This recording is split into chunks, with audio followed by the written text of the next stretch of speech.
নমস্কার। আজ 6 জুলাই পশ্চিমবঙ্গের রূপকার তথা ডক্টর শ্যামাপ্রসাদ মুখার্জির 125তম জন্মদিবস। স্বাধীন ভারতের ইতিহাসে যেসব রাজনৈতিক ব্যক্তিত্বদের নাম শ্রদ্ধার সাথে উচ্চারিত হয় তাদের মধ্যেই অন্যতম ছিলেন ডক্টর শ্যামাপ্রসাদ মুখোপাধ্যায়। তিনি একধারে যেমন ছিলেন রাজনীতিবিদ, অপরদিকে ছিলেন একজন মহান শিক্ষাবিদ, দেশপ্রেমিক এবং ব্যারিস্টার। ডক্টর শ্যামাপ্রসাদ মুখোপাধ্যায়কে বাংলার রূপকার এবং ভারত কেশরী হিসেবে পূজিত করা হয়। 1901 সালের 6 জুলাই কলকাতার এক বাঙালি সম্ভ্রান্ত পরিবারে তিনি জন্মগ্রহণ করেছিলেন। তার পিতা ছিলেন বিখ্যাত বিচারপতি এবং যিনি বাংলার বাঘ নামে পরিচিত স্যার আশুতোষ মুখোপাধ্যায়, এবং মাতা ছিলেন যোগমায়া দেবী। এই মহান পিতামাতার আদর্শ এবং শিক্ষা দুইয়ের মেলবন্ধনে তৈরি হয়েছিল শ্যামাপ্রসাদের মানস এবং উজ্জ্বল মেধার গল্প। 1921 সালে তিনি কলকাতা বিশ্ববিদ্যালয় থেকে প্রথম স্থান অধিকার করে ইংরেজিতে স্নাতক হন। এরপর তিনি 1924 সালে ইংল্যান্ড থেকে ল পরীক্ষায় উত্তীর্ণ হন।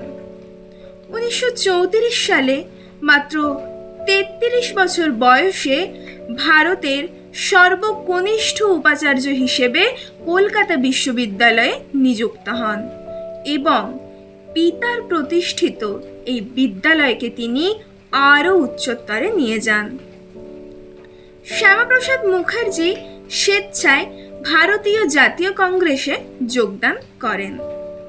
স্বাধীনতার পর অর্থাৎ 1947 সালে ভারতের প্রথম মন্ত্রিসভার শিল্প এবং সরবরাহ মন্ত্রী হিসেবে নেহেরু সরকারে যোগদান করেন।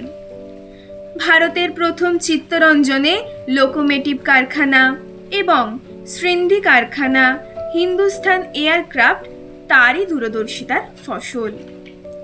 কিন্তু পাকিস্তানের সঙ্গে নেহেরু লিয়াকত চুক্তিকে কেন্দ্র করে মতভেদ চরমে পৌঁছায় এবং 1950 সালের 8 এপ্রিল তিনি মন্ত্রিত্ব থেকে পদত্যাগ করেন। তিনি বলেছিলেন, আমি কোনো দলের মানুষ নই, আমি ভারতীয়। আমার কাছে ভারত মাতার স্বার্থই সর্বোচ্চ। দল, পদ এবং প্রতিষ্ঠা সবকিছুই তারপরে। শ্যামাপ্রসাদ মুখার্জি এককভাবে পশ্চিমবঙ্গকে পাকিস্তানের অংশ হতে দেননি। তার জন্যই আমরা আজ ভারতের অবিচ্ছেদ্য অংশ। শ্যামাপ্রসাদ মুখার্জি আরএসএসকে সঙ্গে নিয়ে 1951 সালের 21শে অক্টোবর ভারতীয় জনসংঘ প্রতিষ্ঠা করেন, যা আজ ভারতীয় জনতা পার্টি নামে পরিচিত। শ্যামাপ্রসাদের শেষ এবং সবচেয়ে বড় লড়াইটি ছিল ভারতের অখণ্ডতা রক্ষা করা এবং সমগ্র কাশ্মীরকে ভারতের অন্তর্ভুক্ত করা। তিনি স্লোগান তুলেছিলেন, এক দেশে 2 প্রধানমন্ত্রী, 2 সংবিধান এবং 2 পতাকা চলতে পারে না। শ্যামাপ্রসাদ মুখার্জি 1953 সালে কোনো এক পারমিট ছাড়াই ভারতীয় নাগরিক হিসেবে কাশ্মীরে প্রবেশ করতে গিয়ে গ্রেপ্তার হন এবং 1953 সালের 23শে জুন একটি শিবিরে থাকা অবস্থায় তার রহস্যজনকভাবে মৃত্যু হয়।